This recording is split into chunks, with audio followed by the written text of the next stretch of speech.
Hoje, a nossa primeira aula de LDB, né? A Lei de Diretrizes e Bases da Educação Nacional, é a Lei 9.394 de 1996. Né? Nessa primeira aula, a gente vai trabalhar concepção, princípios e fins da educação.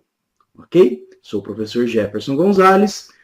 Para entrar em contato com a gente, é só utilizar o e-mail contato@concursosparaprofessores.com. Boa aula para a gente. Vamos lá.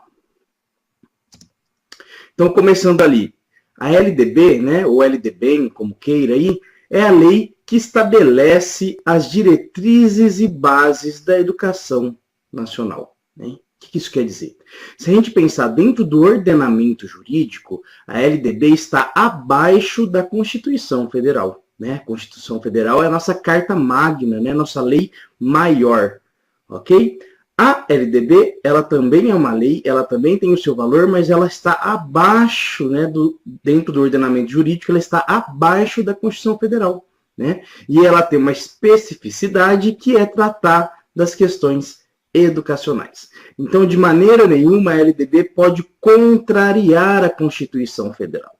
Né? A LDB ela aprofunda aqueles artigos da Constituição Federal que tratam do tema da educação, né? Aprofunda e amplia essas questões sem entrar em contradição ao que determina, em relação ao que determina a Constituição Federal, ok? Então, começando aí pela definição de educação que a LDB nos traz, né? Educação, ela vai dizer, abrange os processos formativos que se desenvolvem na vida familiar, na convivência humana, no trabalho, nas instituições de ensino e pesquisa, nos movimentos sociais e organizações da sociedade civil e nas manifestações culturais. Esta é uma concepção ampla, uma concepção abrangente que a LDB traz lá no seu primeiro artigo. Então percebam, a LDB vai falar de educação, ou melhor, né, a LDB define educação em todos os seus aspectos. Né? São processos formativos que acontecem na vida familiar, convivência humana, no trabalho, nas instituições de ensino, nos movimentos sociais, na organização da sociedade civil, nas manifestações culturais. Então perceba, é uma concepção ampla, uma concepção abrangente de educação. Abrange todos os tipos de educação, se a gente puder dizer assim, né? O que isso quer dizer, né? Se a gente pensar lá na educação formal, na educação informal, né? E na educação não formal, a gente está pensando em diferentes tipos de educação. Né? Aquela educação informal que acontece ali no âmbito familiar, no convívio social com seus colegas, né? Naquela educação não formal, que é uma educação mais elaborada, né? Que pode acontecer, por exemplo, na igreja, num sindicato, né? Numa organização não governamental, né? Até chegar na educação formal, que é a principal forma que a gente tem da educação na nossa sociedade, é a educação escolar. Então, a LDB, a definição que ela traz de educação é uma definição ampla, uma definição abrangente de educação. No entanto, né, a LDB, ela disciplina a educação escolar, que se desenvolve predominantemente por meio do ensino em instituições próprias. Está lá no artigo 1º, no parágrafo 1º. Né? Então, apesar dela ter essa concepção ampla, essa concepção abrangente de educação, ela disciplina a educação escolar, ou seja, ela disciplina um tipo específico de educação, aquela educação que acontece nas instituições próprias, que acontecem nas escolas principalmente, né? Então, a LDB não vai falar lá da educação familiar, não vai falar lá da educação que acontece no sindicato, da educação que acontece na igreja, da educação que acontece na associação de bairro. A LDB ela vai disciplinar a educação escolar, ok? A educação escolar deverá vincular-se ao mundo do trabalho e à prática social. Né? O artigo 1º, aí, no parágrafo 2º da LDB. Pessoal, uma dica importante. Essas palavrinhas vão aparecer durante o texto todo da LDB, né?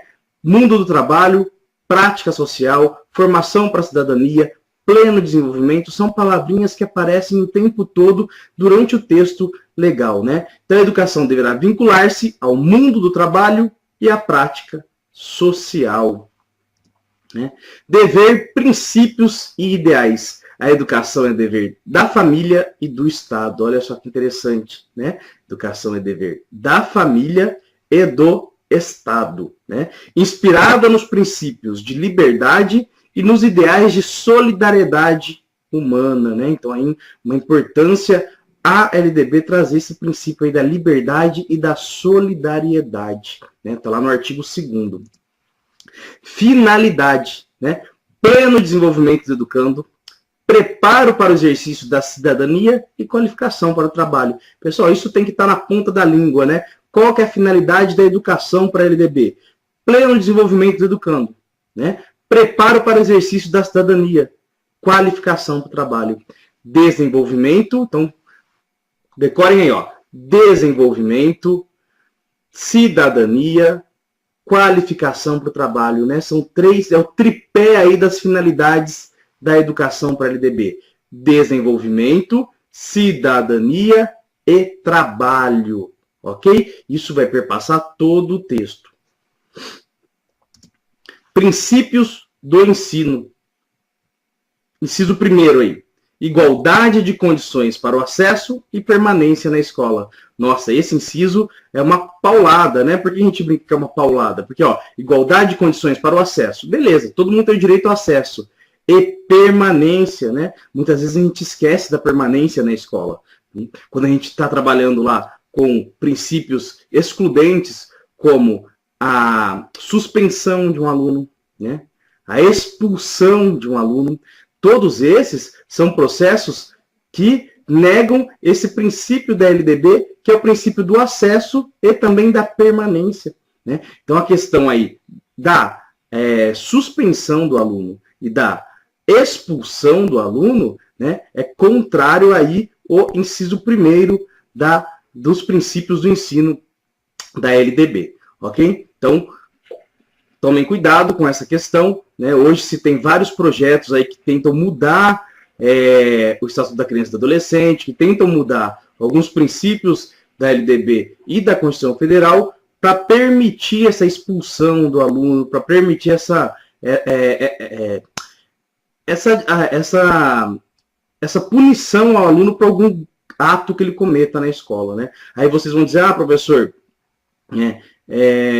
um aluno agrediu o professor, né? Isso não é fato para ele ser expulso da escola, né? Vamos tomar cuidado, pessoal. Primeiro, sim, né? O que a gente pensa lá na prática, a gente tem que tomar cuidado com o que a lei diz, né?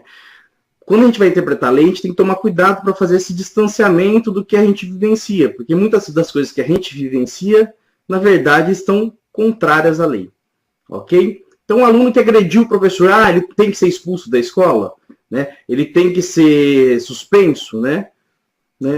Isso tem que ser discutido, porque, na verdade, a lei não permite essa prática. Na verdade, se esse aluno que agrediu o professor ele tem que fazer um boletim de ocorrência em nome dos pais desse aluno, né? Porque aí você vai para a parte do direito do crime, né? Da área da criminal, e não mais da área da questão educacional, né? Tem que ser conversado com os pais nesse sentido, mas lembrando que deve-se garantir a permanência do aluno. Algumas escolas têm tomado medidas do tipo seguinte: esse aluno é retirado da sala, mas ele pode ficar em outro espaço da escola sem prejuízo para os conteúdos que ele estaria tendo na sala de aula, ok? Então, a lei permitiria aí que você retirasse esse aluno da sala de aula, o deixasse em outro espaço, sem prejuízo do conteúdo que ele estaria tendo na sala de aula, ok? Princípio 2 aí, princípio 2º, né? Segundo inciso aí. Liberdade de aprender, ensinar, pesquisar e divulgar a cultura, o pensamento, a arte e o saber. Pluralismo de ideias e concepções pedagógicas. Olha só, é importantíssimo para a gente, professor, para nós, né, professores. Por quê? Porque garante que nós possamos trabalhar com o princípio da pluralidade de ideias pedagógicas, né? Então ninguém pode nos obrigar a seguir um método, a seguir determinada ideia pedagógica, ok? Outra coisa que a gente tem que distanciar, né? Porque a gente sabe que muitas escolas obrigam os seus professores, mas a Constituição garante esse pluralismo de ideias pedagógicas, ok? Quarto, respeito à liberdade e apreço à tolerância. Coexistência de instituições públicas e privadas de ensino, né? Pessoal, toda lei ela é resultado de discussões realizadas por diferentes grupos sociais, né? Então, na legislação educacional especialmente, vocês vão perceber o tempo todo uma discussão entre educação pública e escola pública e escola privada, né? Que são dois grupos disputando, né, essa hegemonia social, esse poder na sociedade, né, e disputando aí também a legislação. Então, aqui no inciso 5º, a gente percebe claramente a tentativa de buscar um consenso entre esses grupos, né, permitindo a coexistência entre instituições públicas e instituições privadas. Sexto, gratuidade do ensino público em estabelecimentos oficiais, né? Aqui também outra briga, né? Educação em estabelecimento público, oficial, tem que ser gratuito, não se pode cobrar por educação em espaços públicos, em espaços oficiais. Valorização do profissional da educação escolar, gestão democrática do ensino público na forma desta lei e da legislação do sistema de ensino. Então, percebam, lá no 7º, valorização do profissional. Então, toda aí uma política de valorização do profissional. Daí decorre a lei do piso, por exemplo, salarial, que vai falar lá não só do piso, né, da questão do salário, mas também da jornada de trabalho. Tudo está dentro de uma ideia de valorização profissional, os cursos de formação desse professor, dessa formação continuada, da formação inicial e da formação continuada. E também o 8 traz a questão da gestão democrática, né? Muitas pessoas acham que a questão da gestão democrática é só um delírio aí de intelectuais que querem, né, uma utopia de alguns intelectuais que desejam a gestão democrática. Na verdade, ela está em lei, né? A gestão democrática é um princípio legal, ok? Inciso 9, garantia de padrão de qualidade, né? E aí a discussão, o que é qualidade, né? Qualidade para quem? Né, de quem para quem, né, que tipo de qualidade que a gente defende na educação. Mas a lei vai dizer para a gente que é preciso um padrão de qualidade, é preciso estabelecer um padrão de qualidade para você até poder avaliar o sistema, se ele está atingindo seus objetivos ou não. 9, valorização da experiência escolar, extraescolar, né? Quando a gente fala em experiência extraescolar, a gente está falando daquela experiência que o aluno traz, né, de um momento anterior à escolarização, né? Ou seja, aquele momento que o aluno aprende fora da escola. A escola, de alguma forma, precisa valorizar essa experiência extraescolar.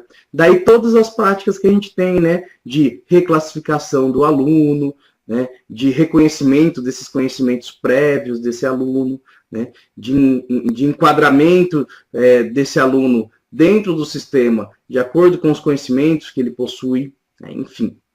O artigo 11 aí, vinculação entre... Artigo não, desculpa, né? O inciso 11, vinculação entre a educação escolar, o trabalho e as práticas sociais. Ó, de novo, as palavrinhas aí, né? Trabalho e práticas sociais. Então, a educação escolar ela está vinculada ao trabalho e às práticas sociais. Inciso 12. Consideração com a diversidade étnico-racial, né? E aí toda a legislação que a gente tem hoje para garantia dessa diversidade étnico-racial, né? O ensino de cultura afro, da história da África, a história dos africanos no Brasil, né? A história dos negros no Brasil, tudo isso decorre desse inciso aí também 12, ok? Consideração com a diversidade étnico-racial. Beleza, pessoal? Rapidinho essa aula, agora a gente entra nas questões. Né? As questões é aquele momento onde a gente vai fixar o que a gente aprendeu, retirar algumas dúvidas, ok? Então vamos ver qual que é a primeira questão. No Brasil, entende-se que a partir da LDB, a educação tem uma concepção, olha só, né? Lembra lá da concepção que a gente trabalhou? É uma concepção ampla, é uma concepção abrangente, né? Vai falar de todos os níveis educacionais, de todos os tipos de educação, da educação na família, no sindicato, no convívio social, na cultura, enfim. Né? Então, alternativa A, essa concepção é restrita, ó, a gente já elimina, a gente já falou que é ampla e abrangente, né? Restrita porque, embora direito de todos os cidadãos, limita-se a educação escolar àquela que se desenvolve predominantemente por meio de instituições públicas de ensino. Não, ó. Então aqui a gente precisa ter claro, né? Apesar da LDB disciplinar a educação escolar, a sua definição, a sua concepção de educação é uma concepção ampla, ok? Mas ela só disciplina a educação escolar. Então essa aqui a gente vai anular. B, abrangente, porque inclui processos formativos que se desenvolvem na vida familiar, na convivência humana, no trabalho, nas instituições de ensino e pesquisa, nos movimentos sociais e organizações da sociedade civil e nas manifestações culturais. Exato essa, né? Essa tá perfeita. Mas vamos ver as outras para a gente não confundir. C, restrita, porque não prevê que todas as instituições públicas e particulares tenham deveres, limitando as obrigações das ações das instituições organizadas pelo Estado para atender a todos os cidadãos. Errado, né? Primeiro que não é restrita, né? E aqui nas questões das instituições públicas e particulares, todas têm os seus deveres e as suas obrigações e também os seus direitos, né? Já que a legislação fala em coexistência entre instituições públicas e privadas. D, ampla. Opa, essa pode ser, hein? Ampla. Porque, embora sua oferta seja exclusiva do Estado, ela é extensiva a todos os cidadãos sem discriminação. Oferta exclusiva pelo Estado? Não, né? A gente viu, primeiro, que a educação ela é dever do Estado e da família. E segundo, que ela não é só ofertada pelo Estado, ela também pode ser ofertada por instituições privadas, particulares. Então, essa aqui a gente exclui também. Restrita, porque sua finalidade não é destinada à formação para o trabalho. Primeiro a gente já elimina por ser restrita. E formação para o trabalho não é destinada? Sim, né? É destinada, né? A educação ela é desenvolvimento pleno do sujeito, né? Formação para a cidadania, exercício da cidadania e preparação, qualificação para o trabalho, né? Então, desenvolvimento, cidadania e trabalho. Então, essa aqui a gente exclui também. Nesse sentido, a alternativa correta é a alternativa B, né? Essa concepção abrangente de educação que a LDB traz para a gente, ok? Beleza. Um professor, então aí, segunda questão. Um professor na sua atividade de sala de aula tem atitudes de apreço à tolerância e estabelece relações entre o conteúdo escolar, o trabalho e as práticas sociais. À luz do que estabelece a Lei de Diretrizes e Bases da Educação Nacional, pode-se afirmar que... Então, vamos lá. Entendendo o enunciado da questão, né? O professor aqui, ele tem atitudes de apreço à tolerância, estabelece relações entre o conteúdo escolar, o trabalho e as práticas sociais. Olha só que interessante. São todos princípios que estão lá na LDB, né? Tolerância e relação do conteúdo escolar com o trabalho e as práticas sociais. Então vamos ver. Na sua ação, o docente estabelece princípios do movimento da educação para a paz? Não, né? Isso aqui é bem aquela que é para excluir, geralmente aquela questão absurda. B. O professor cumpre o estabelecimento dos princípios regimentais da escola pública? Né? Pode até que isso esteja no regimento. Ok? Essa ação docente é definida como ética e obrigatória na escola pública. Tá, mas não é só uma questão ética, né? É uma questão legal também. Então a gente elimina aqui. A ação do professor é definida como a de gestão democrática do ensino público.